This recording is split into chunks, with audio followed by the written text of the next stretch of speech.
성경 말씀 마가복음 3장 35절의 말씀입니다. 주여 감사합니다. 마가복음 3장 35절 말씀 그리고 고린도전서 5장 8절 말씀 같이 찾아보도록 합니다. 먼저 마가복음 3장 35절입니다. 다 같이 읽습니다. 시작. 누구든지 하나님의 뜻대로 행하는 자가 내 형제요 자매요 어머니니라. 아멘. 고린도전서 5장 8절입니다. 고린도전서 5장 8절 같이 함께 찾습니다. 고전 5장 8절 말씀 제가 가진 성경으로 268페이지 고전 5장 8절 같이 읽습니다. 시작. 이러므로 우리가 명절을 지키되 묵은 누룩으로도 말고 악하고 악의에 찬 누룩으로도 말고 누룩이 없이 오직 순전함과 진실함의 떡으로 하자. 아멘.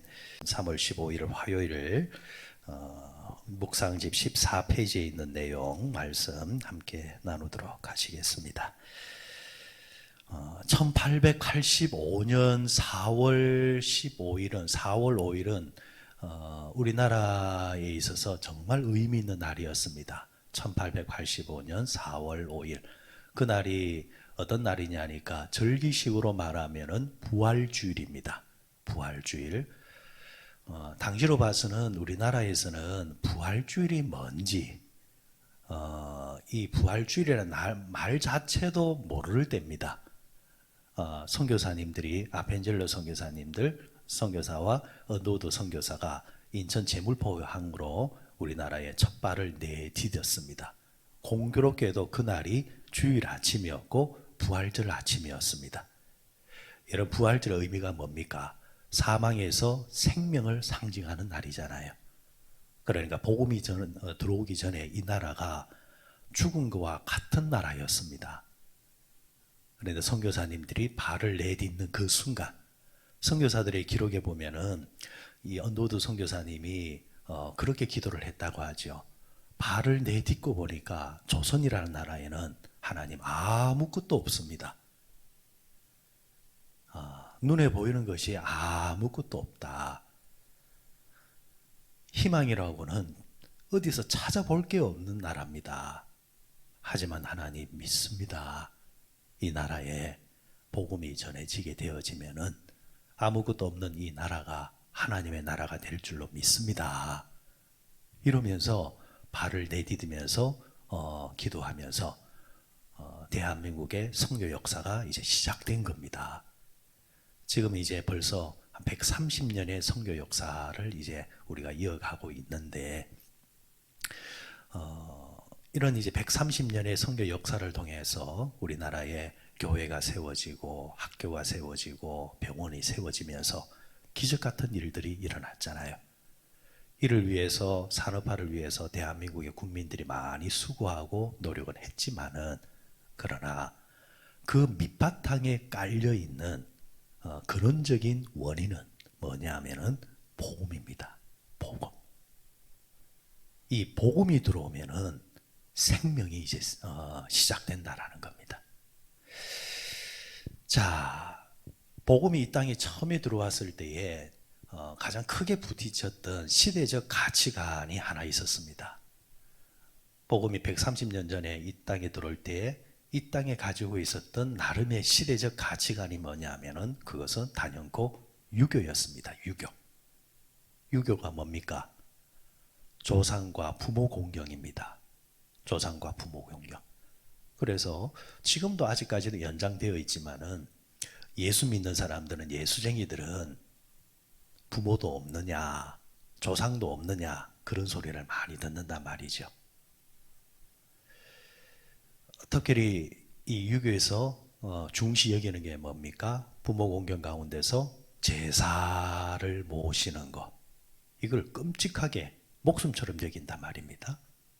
하지만 기독교에서는 그 부분을 정면으로 거부를 하다 보니까 실제로 이 제사 문제로 인해서 정말 많은 사람들이 순교를 당하고 곤욕을 치루었던 한국교회 역사가 고스란히 남겨져 있습니다. 자, 그러면은 과연 기독교는 부모가 없느냐? 조상을 생각하지 않느냐. 그런 면에서 우리 측면에서 변론하는 이야기도 있을 것이고 또 우리 측면에서 한 번쯤은 생각해 볼 문제도 없잖아 있는 것이 사실입니다. 생각해 볼 문제는 믿는 자들이 믿음을 핑계로 부모에 대해서 소홀히 하는 것. 그거는 하나님을 빙자한 자기 편의 위주의 못된 짓입니다. 그렇잖아요.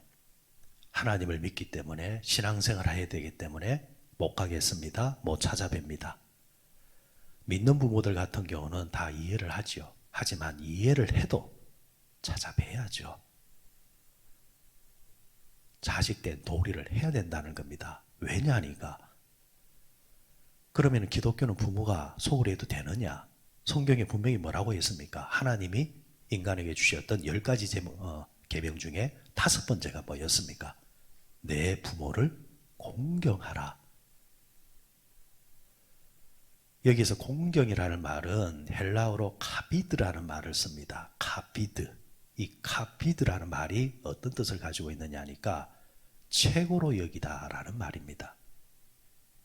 그러니까 사람과 사람 사이의 가치 기준에서 사람이 사람한테 제일 신경 써서 대해야 될 존재가 누구냐? 부모라는 이야기입니다. 부모에 대해서 가장 크게 가치 있게 신경 쓰면서 대해라. 그게 내 부모를 공경하라는 말입니다. 어찌 기독교가 부모를 무시하고 부모를 소홀히 여긴다 할 수 있겠습니까? 하나님은 아예 계명으로 인간들에게 내 부모를 가장 가치 있게 여겨라 이렇게 가르쳐 줬단 말이죠. 또 어떤 집안에서는 그런 말 합니다. 믿는 형수가 하나 들음으로 통해서 가족들의 우애가 깨어졌다. 믿는 사람이 들어와서 가족들이 재미가 없다. 말이 안 통한다. 그 또한 잘못되었습니다. 말씀을 받은 그 형제들이 가족이 잘하셔야죠. 하나님의 영광 안 가리도록. 믿지 아니하는 며느리들보다 더 잘하셔야 됩니다. 그래야 복음이 열리는 겁니다. 성경에는 그러면은 어떻게 말을 해놨느냐니까 디모데전서 5장 8절을 한번 가보시기 바랍니다.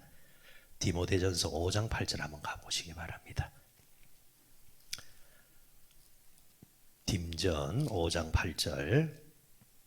자, 제가 가진 성경으로 340페이지에 있습니다. 딤전 5장 8절입니다.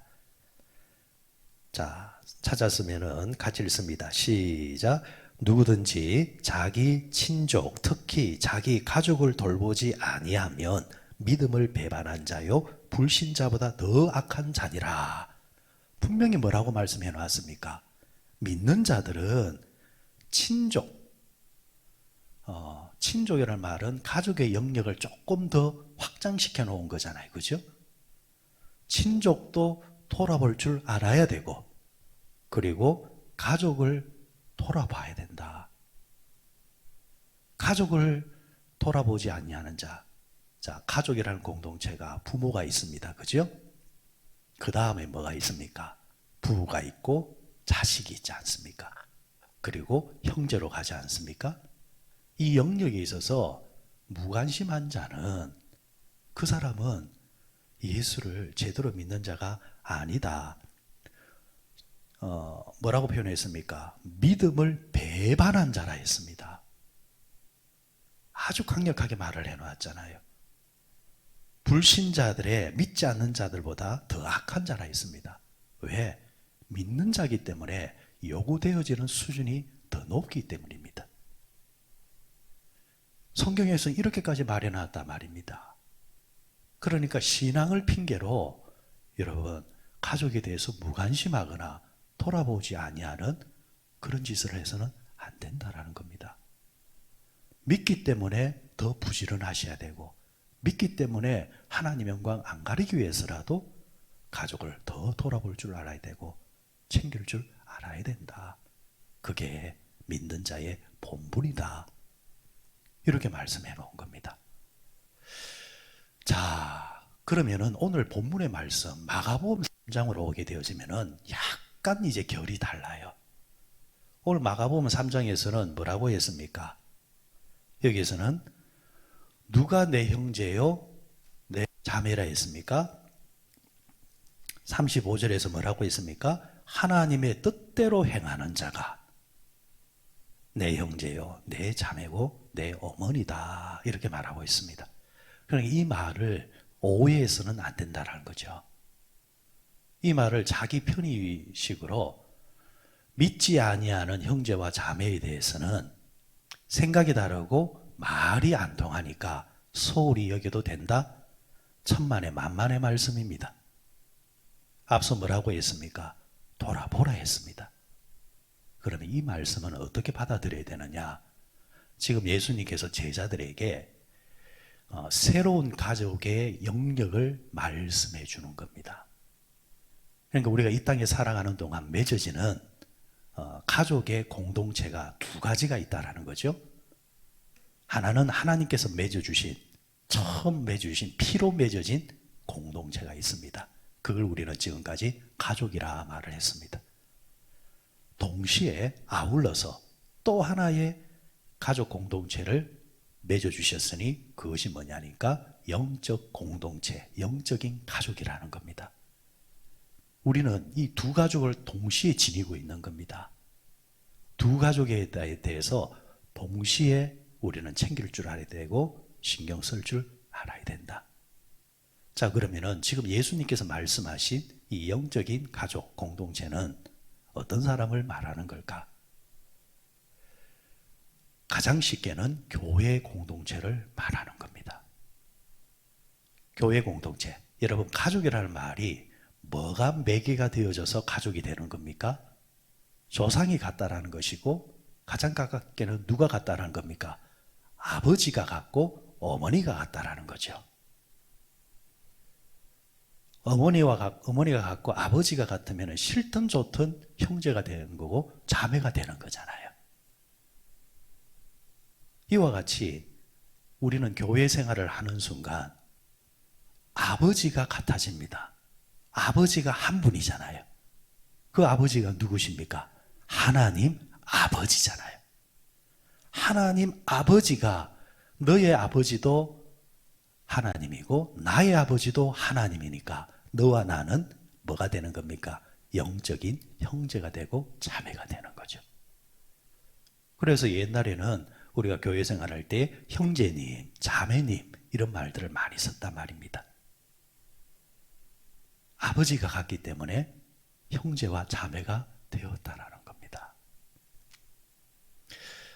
자, 그러면은 무조건 교회 오면은 다 같은 가족이 되느냐? 그 또한 아니다. 그 안에 원칙이 하나 있습니다.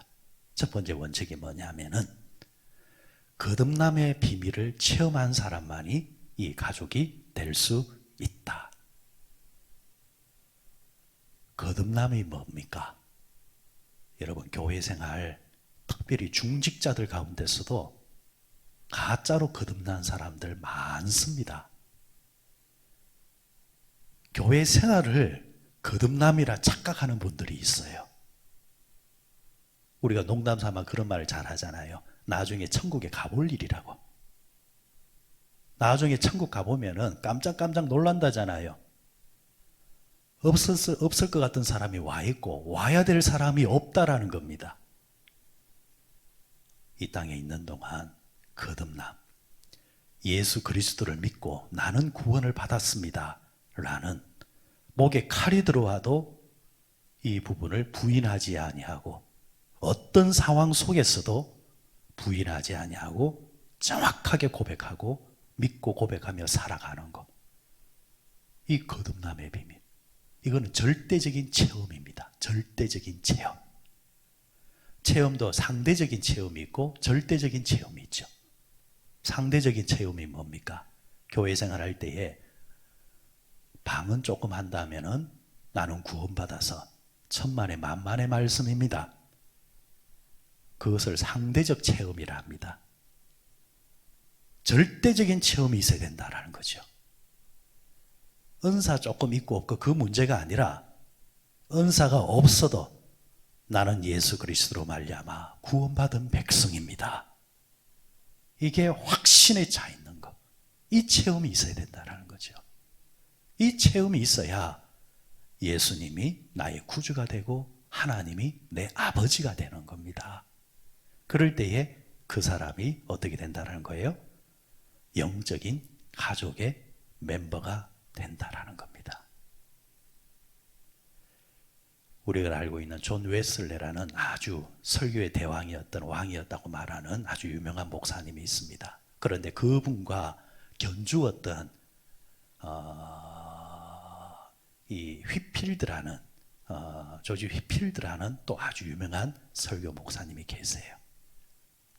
어느 날 이 휘필드 목사님에게 한 청년이 찾아와서 부탁을 합니다.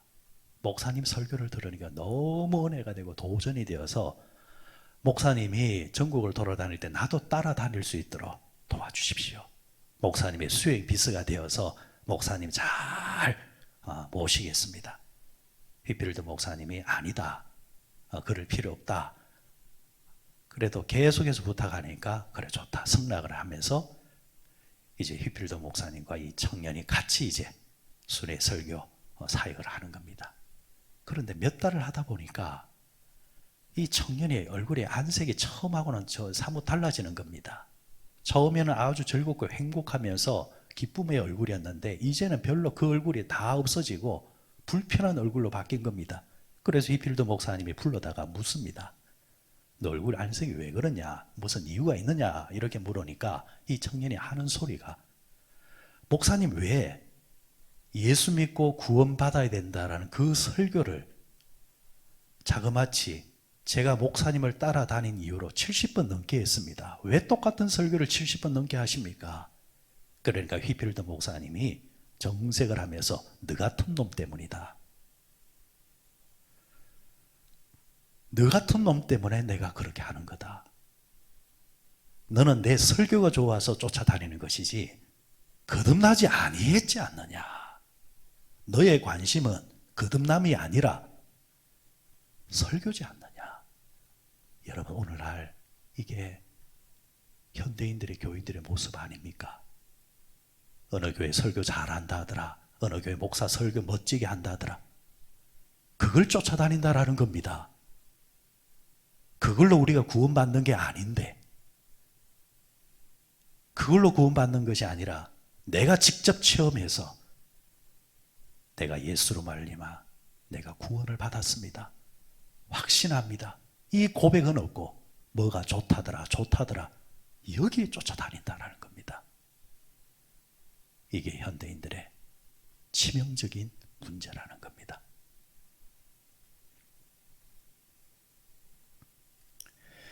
그리고 또 하나의 말씀은 이 말씀의 체험이 있어야 그 사람이 영적인 가족이 된다. 말씀을 알려고 하는 것이 중요한 게 아니라는 겁니다. 이제는 이 시대는 솔직한 말로 그런 말씀 하시는 분들 현대인들 많죠. 어느 교회 큰 교회는 뭐 시스템이 잘 돼 있더라. 무슨 프로그램이 좋더라. 자, 한번 따지고 보십시다. 여러분, 시스템 때문에 프로그램 때문에 우리가 구원 못 받습니까? 그러면은 저쪽에 한적한 섬에서 신앙생활하는 사람은 평생 구원 못 받겠네요. 그분들의 믿음이 형편없겠네요. 시골에 사는 사람들은 믿음의 실력이 수준이 낮겠네요. 천만의 만만의 말씀입니다. 중요한 것은 이제 우리에게는 말씀을 아는 것이 아니라 말씀 체험이 있어야 된다는 거죠. 말씀 체험이 뭡니까? 말씀대로 사는 걸 말하는 겁니다. 알려고만 하지 그 말씀대로 살려고 하는 모습이 우리에게 없다라는 겁니다. 그래서 머리는 커지는데 신앙의 실력은 없다라는 거. 이제는 찬송가도 불 속에라도 들어가서 이 찬송도 부르기 싫어합니다. 불 속에 왜 들어가? 세련된 것만 찾고 신앙의 본질에 대해서는 피해가려고 하는 그 모습. 말씀의 체험이 있어야 그 사람이 거듭난 사람이고 그 사람이 구원받은 사람이다. 마지막으로 영적인 목표가 같아야 된다. 여러분 보세요. 총각이 처녀와 결혼합니다. 결혼하기 전에는 목표가 나름의 목표가 있을 거예요. 총각도 목표가 있고 처녀도 목표가 있어요. 그런데 결혼을 딱 하는 순간 어떻게 되는 겁니까? 목표가 같아지잖아요. 그렇죠? 그전에는 네 돈 다르고 내 돈 다르지만은 결혼하는 순간 어떻게 되는 겁니까? 같은 돈이 되는 겁니다. 자, 영적인 세계는 이와 같이 거듭남의 비밀을 체험해서 가족이 딱 되는 순간 공동의 목표가 생기는 겁니다. 그 공동의 목표는 교회를 통해서 실현되고 궁극적으로는 복음을 통해서 실현되는 겁니다.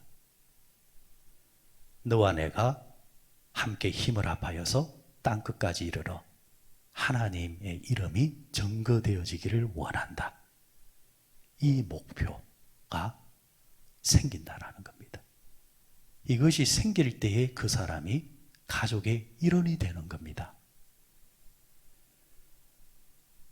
그래서 교회가 우리가 신앙생활 할 때에 개인적으로 왔다 갔다 하는 그게 중요한 것이 아니라 교회에서 전도를 합시다 이러면은 나와 상관없다 생각하는 것이 아니라 그래 이게 우리의 목표지 하면서 가족은 같이 움직입니다. 같이 움직여주는 거예요. 그게 가족이잖아요. 그런데 그러든가 말든가 하면서 나는 내 방식대로 할 거야. 그게 무슨 가족입니까? 그죠? 그래 공동의 목표를 위해서 함께 힘을 모으는 곳, 그게 가족이다. 오늘 예수님께서는 하나님의 뜻대로 행하는 자가 내 형제요, 내 자매요, 어머니라는 이 말씀이 새로운 신앙 공동체, 가족 공동체를 말해주고 있는 겁니다. 이미 우리는 피공동체는 이미 체험한 사람이고 이제 우리는 하나님 부르시는 그날까지 새로운 공동체를 통해서 또 함께 살아갈 사람들입니다. 늘 항상 이 공동체 안에서 하나님이 기뻐하시는 큰 일원이 되시고 또 그 공동체를 위해서 열심히 함께 살아가는 귀한 우리 일꾼들만 다 되시기를 주의 이름으로 축원드립니다.